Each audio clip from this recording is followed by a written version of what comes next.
नमस्कार दोस्तों। आज हम जानेंगे कि कलयुग को शापित कलयुग क्यों कहते हैं। आप तो जानते ही हैं कि आने वाला समय हमारे लिए और आने वाली पीढ़ियों के लिए और भी कठिन होने वाला है। आप यह अवश्य सोच रहे होंगे कि क्या यह कलयुग का अंत है। जिस प्रकार तरह तरह की बीमारियां, युद्ध, लोगों में द्वेष, घृणा, भ्रष्टाचार व व्यभिचार की भावना देखने को मिल रही है, उससे तो आप यही सोचते होंगे कि कलयुग का अंत अब निकट ही है।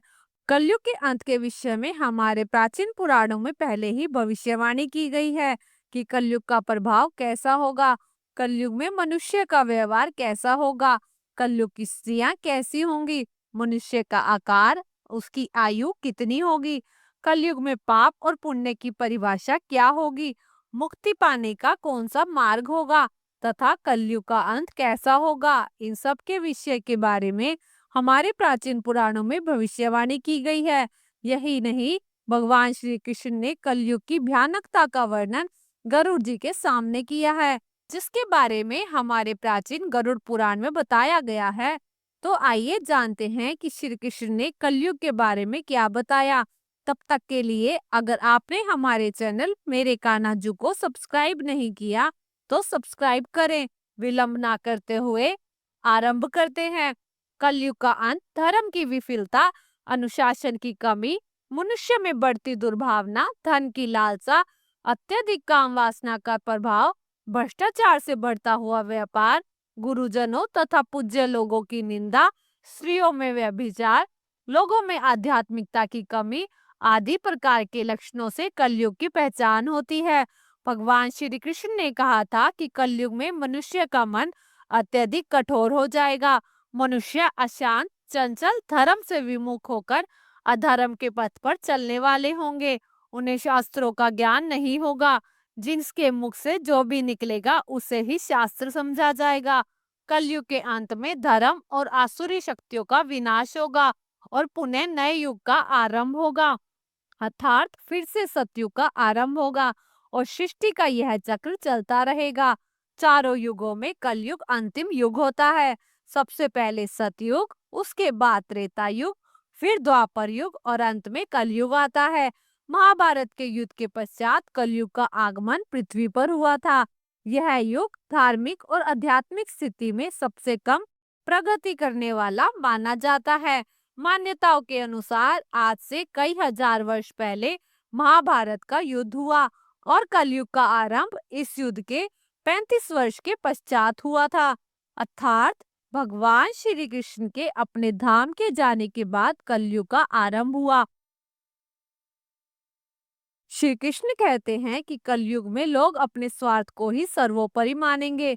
धर्म का त्याग करके भौतिक वस्तुओं को पाना ही उनका उद्देश्य होगा। धर्म में विश्वास न होने के कारण लोग अन्याय पूर्वक आचरण करेंगे। यदि हम वर्तमान समय में देखें तो पाप इतना बढ़ चुका है कि मानो ऐसा लगता है कि कलयुग का अंत अब निकट आ चुका है। परंतु कुछ विद्वानों के अनुसार यह तो बस अभी आरंभ है। भविष्य में कलयुग और भी भयानक रूप लेने वाला है। कलयुग के उस भयानक रूप को देखने की क्षमता आज के मनुष्यों के अंदर नहीं है। जब कलयुग का अंत समय निकट आएगा तो ऐसी भयानक घटनाएं और दृश्य दिखाई पड़ेंगे जो आज का मनुष्य कभी कल्पना भी नहीं कर सकता।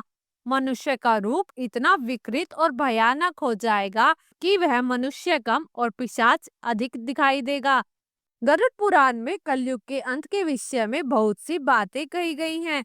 गरुड़ पुराण के अनुसार एक बार गरुड़ जी ने भगवान श्री कृष्ण से पूछा कि हे प्रभु, चारों युग में कलयुग ही सबसे भयंकर और दुख का कारक माना गया है। इस कलयुग का अंत कैसे होगा और कलयुग के अंत समय निकट आने पर कौन से संकेत दिखाई देंगे। तब भगवान श्री कृष्ण ने गरुड़ को कलयुग के अंत के समय में मिलने वाले भयानक संकेतों के बारे में बताया। भगवान श्री कृष्ण ने बताया, जब पृथ्वी पर चारों ओर ऐसे संकेत दिखाई दे तो मनुष्य को समझ लेना चाहिए कि कलयुग का अंत अब निकट आ चुका है और सृष्टि का अंत प्रलय से ही होगा। भगवान श्री कृष्ण के अनुसार कलयुग का अंत समय निकट आने पर सबसे पहला संकेत होगा कि मनुष्य की आयु घटकर केवल 20 वर्ष ही शेष रह जाएगी।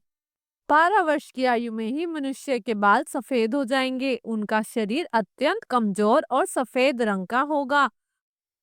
कलयुग में स्त्रियां 8 वर्ष या 9 वर्ष की आयु में ही संतान को जन्म देंगी।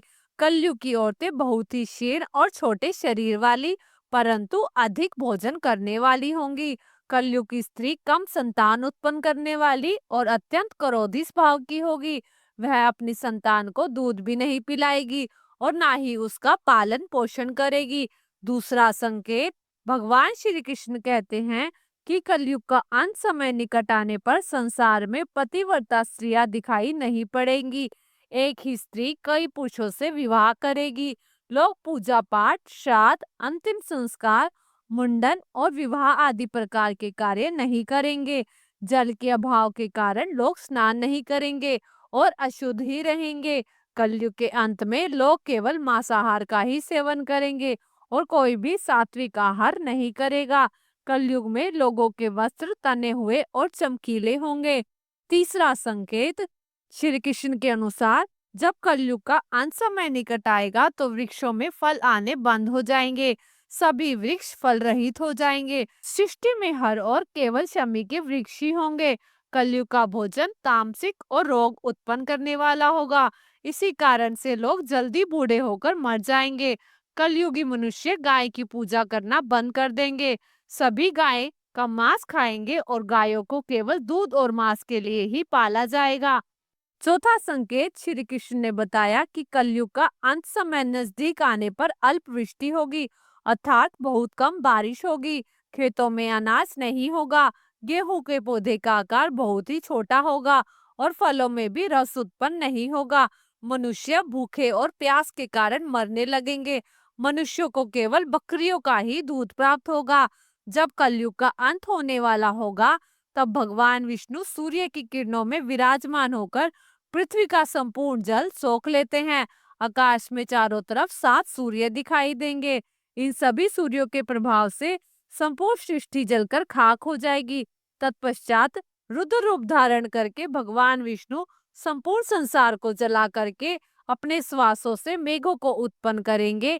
यह मेघ भयंकर गर्जना करते हुए अगले 100 वर्षों तक आकाश से जल की वर्षा करेंगे और सृष्टि की उस भयंकर अग्नि को शांत कर देंगे। अग्नि शांत होने पर वे मेघ संपूर्ण जगत को जल में डुबो देते हैं। इस प्रकार से कलयुग का अंत हो जाता है और फिर परमात्मा अपनी इच्छा मंत्र से पुनः सृष्टि में जीव की उत्पत्ति करते हैं। दोस्तों, हमारी दुनिया रहस्य से भरी हुई है, जहाँ एक तरफ युग का अर्थ होता है एक निर्धारित संख्या के वर्षों की काल अवधि, जैसे कि कलयुग, द्वापर, सतयुग और त्रेता युग आदि। एक युग के अंत के बाद दूसरा युग शुरू होता है। शास्त्रों में कलयुग के अंत के बारे में बताया गया है। ब्रह्मवैदत्त पुराण में कलयुग की समाप्ति का जिक्र मिलता है, जिसमें कई तरह की बातें बताई गई हैं। भगवान नारायण ने स्वयं नारद को बताया कि कलयुग में एक समय ऐसा आएगा जब सभी पुरुष स्त्रियों के अधीन होकर जीवन व्यतीत करेंगे। पाप का बोलबाला चारों ओर होगा। मनुष्य सात्विक जीवन की जगह तामसिक जीवन जीने में विश्वास करेगा।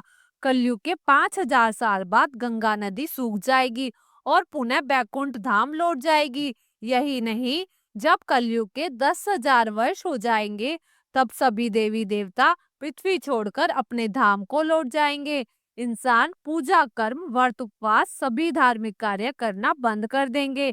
एक समय ऐसा आएगा कि जमीन से अन्न उपजना बंद हो जाएगा और पृथ्वी जलमग्न हो जाएगी। इस बात का भी जिक्र है कि कलयुग में पृथ्वी बंजर हो जाएगी, लिहाजा किसान खेती नहीं कर पाएंगे और अन्न की पैदावार नहीं होगी तो लोग भूखे मरेंगे। कलयुग के आखिर में पृथ्वी पानी में डूब जाएगी। इसके अलावा इस युग का अंत करने के लिए भगवान श्री कृष्ण खुद धरती पर कल की अवतार लेंगे और तब इस युग का अंत होगा। कलयुग में समाज हिंसक हो जाएगा। जो लोग बलवान होंगे उन्हीं का ही राज चलेगा। मानवता नष्ट हो जाएगी, रिश्ते खत्म हो जाएंगे, एक भाई दूसरे भाई का शत्रु हो जाएगा। कलयुग में लोग शास्त्रों के विमुख हो जाएंगे। अनैतिक साहित्य ही लोगों की पसंद हो जाएंगे। बुरी बातें, बुरी शब्दों का व्यवहार किया जाएगा। कलयुग में ऐसा समय आएगा जब स्त्रियां पुरुष दोनों ही अधर्मी हो जाएंगे। स्त्रियां पतिव्रत धर्म का पालन करना बंद कर देंगी और पुरुष भी ऐसा ही करेंगे। स्त्रियों और पुरुषों से संबंधित वैदिक नियम विलुप्त हो जाएंगे। कलयुग में चारों ओर अपराधियों की संख्या इतनी अधिक बढ़ जाएगी कि आम इंसान ठीक से जीवन नहीं जी पाएगा। लोग एक दूसरे के प्रति हिंसक हो जाएंगे और सभी के मन में पाप प्रवेश कर जाएगा।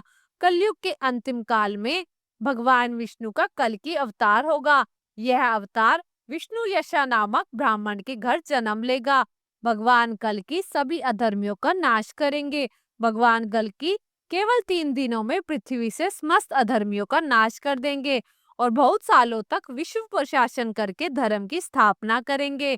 कलयुग के अंतिम समय में बहुत मोटी धारा से लगातार वर्षा होगी, जिससे चारों ओर पानी ही पानी हो जाएगा। समस्त पृथ्वी जलमग्न हो जाएगी और प्राणियों का अंत हो जाएगा। इसके बाद 1,70,000 वर्षों का संधि काल यानी एक युग के अंत और दूसरे युग के प्रारंभ के बीच के समय को संधि काल कहते हैं। संधि काल के अंतिम चरण में एक साथ 12 सूर्य उदय होंगे और उनके तेज से पृथ्वी सूख जाएगी और पुनः सतयुग का आरंभ होगा। धर्म ग्रंथों के अनुसार जब जब धर्म की हानि होती है, ईश्वर अवतार लेकर अधर्म का अंत करते हैं। हिंदू धर्म में इस संदेश के साथ अलग अलग युगों में जगत को दुख और भय से मुक्त करने वाले ईश्वर के कई अवतारों के पौराणिक प्रसंग हैं। दरअसल इनमें सच्चाई और अच्छे कामों को अपनाने के भी कई सबक हैं। साथ ही इनके जरिए युगों में बदलाव के साथ प्राणियों के कर्म, विचार, व्यवहार और अधर्म और पापाकर्म के बढ़ने को संकेत दिए गए हैं। दोस्तों, ये थी शापित कलयुग की सच्चाई।